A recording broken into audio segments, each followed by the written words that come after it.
So today, thousands of students sit the long-awaited SEA examination under a different setting, the new normal. Here to give some tips on how students and parents can cope in this situation is Camille M. Quamina, clinical psychologist. Welcome and good morning. Hi, good morning. Thank you for joining us this morning. Now, can you identify some of the stress factors these children had to endure, especially in this prolonged period due to the pandemic?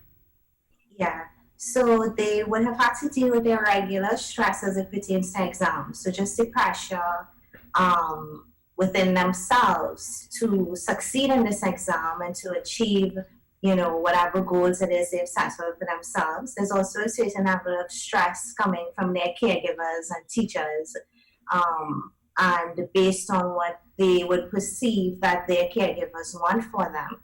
And then we have all of this taking place in a context of, uncertainty, in a context where their routines have been so drastically altered, which with kids, the one thing that they need is routine in order to be able to really function efficiently. And that has been taken from them with this whole pandemic outside of everybody's control. So there's also that additional stress on top of it all. What do you think the exam being postponed so long after they would have mentally prepared themselves for it, for April, and then it has been pushed back? Do you think that would have benefited them or would have added another layer of stress? I think that my opinion on it is I think that it was ideally good to have the exam at all. I think that given the uncertainty of the pandemic, it really was a touch and go situation. And I think it was a good opportunity for parents to sort of, teach kids that even though sometimes plans don't go the way that we expect, even when it's outside of our control, we can still establish some routine and make it work for us. And then I think having the exam at all this year, given what's going on, allows parents an opportunity to show them that some parts of the routine can continue, even when there is uncertainty in general. Well, we have to dispel uncertainty as much as possible. So can you give us some healthy ways that students can cope from the moment they begin their day today to the moment they close the exam booklet? Yeah. So I think that for parents, I would recommend that they make sure that the kids have a healthy breakfast this morning, that they have that nutrition in order to help them to think, to be able to perform their best, basically. I think that it's important also for parents to talk to their kids. I think a lot of times we make an assumption that if we don't touch an issue, then we're not introducing it to them. But it's really a misconception because not because we don't bring it up with them, it doesn't mean that they aren't experiencing it or they aren't struggling with nerves on their own, for example. So not talking about the fact that an exam can make you nervous doesn't mean that the kids aren't feeling nervous. So it's okay to talk to them about it, let them know that it's normal to feel nervous, to have a certain level of anxiety. I think it's important to work with our kids also. So pay attention to how they're feeling. Do they need some downtime? Can you excuse them from making up the bed this morning because you see that they may be a little bit more nervous? So a lot of it also comes from parents monitoring. Usually after the exam, you can expect to see the kids sort of release and go back to their usual selves. But pay attention because sometimes some kids don't, and you want to pay attention and see if there may be a prolonged anxiety or depression. I think for the kids themselves, it's important to let them know directly to just do your best. Once you do your best, that's good enough. And even, I think it's also important too for parents to remember that some kids, their best is going to be different. And it may be important to explore whether academic success is what I think their best is, because I'm not viewing them like their own individual persons and I'm viewing them as an extension of myself. So it's important to also consider that you are being supportive of this child and not also piling on the anxiety and pressure. There was an interesting study done in the UK and they follow a very similar educational system to us that showed that a lot of the times kids in that age group, 11 to 12, say that the pressure that they felt the most came from their caregivers, it came from their family. So that's an important bit of information that we can take with us because we may not realize that they're picking up on any pressure or feeling any type of way, but the research shows us that that's quite possibly what's going on. Now, I know today is the exam day itself, and I'll get into what parents, family, guardians can do today to help bring comfort. But what about putting in some work as pertains to the healthy mindset before, like the semester before or the term before rather the exam? What can parents and guardians and stuff? What could they have done, leading up to the exam rather than just waiting for the exam? What could they have done on a consistent basis to help ease the children into this exam time and exam period? Yeah, I think I would emphasize two things: paying attention to your kids and working with them.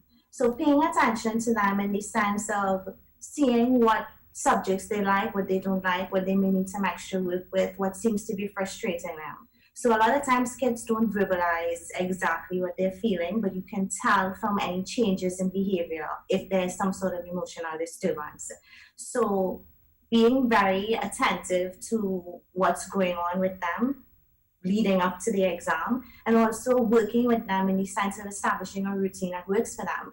So a lot of times you would find also that parents have an idea of what they expect, and that may be you get up on a Saturday, you do your chores, you do your schoolwork, without really paying attention to the effect or the needs of the child, because every child is really different, and it's about working with them and their capabilities essentially. So I think that that's a good practice to implement leading up, which helps that child to sort of have that confidence in themselves and that confidence that their parents trust them, which can alleviate a lot of the stress on the actual day of exam.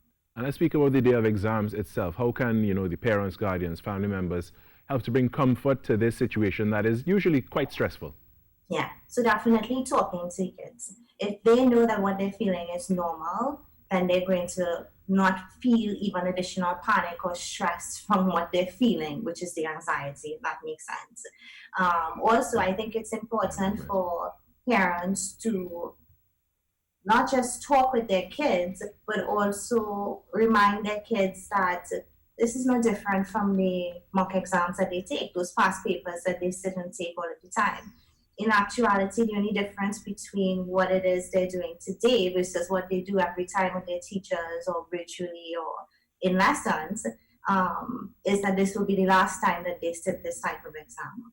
So it's also about keeping it in perspective for the kids too, because it may seem far bigger based on you're seeing it constantly on the news, your teachers are talking about it. It may feel far bigger than it needs to be. Now, you said earlier that children need routine to help them manage and cope through a number of things, especially in their adolescent years. What about after the exam? Should some sort of routine be kept up, or is it that you should allow them to relax from that stringent routine? Yeah, so definitely downtime is needed because if they've been going, they're going to need some time to sort of unwind and connect back to themselves a little bit and release. So I would recommend some downtime for the kids after. And then, yeah, you can definitely work them back into a routine so that they don't sort of fall idly by or they don't get, sort of outside of that structure and end up with the sort of idle mind, basically. So you want to keep your routine going after, yes, but I think some downtime is needed for them to sort of recoup. Now, a big part of children's lives is usually their relationship with their friends.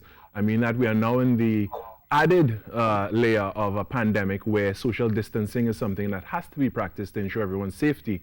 How do you help maintain the social life and the social well-being of the child?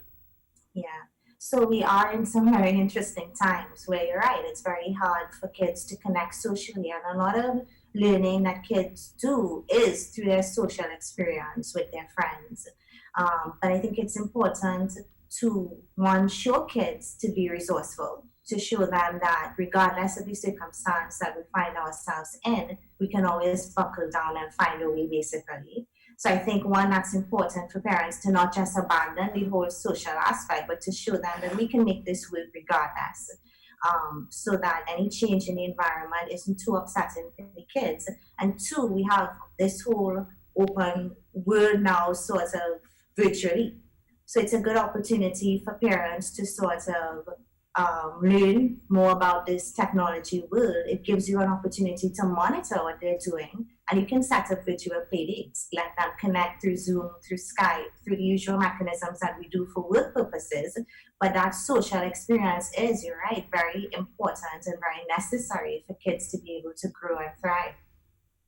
Definitely. And with that, thank you so much for joining us this morning, Camille M. Quamina, a clinical psychologist, for sharing and giving some wonderful and important tips that parents may not have thought about to help ease the situation this morning for their children who are going into the SEA examination. So again, one more time, thank you very much for sharing this morning. We're now going to take a short break and come back with much more. When we come back, we're going to be speaking about the youth vote and the post-election process.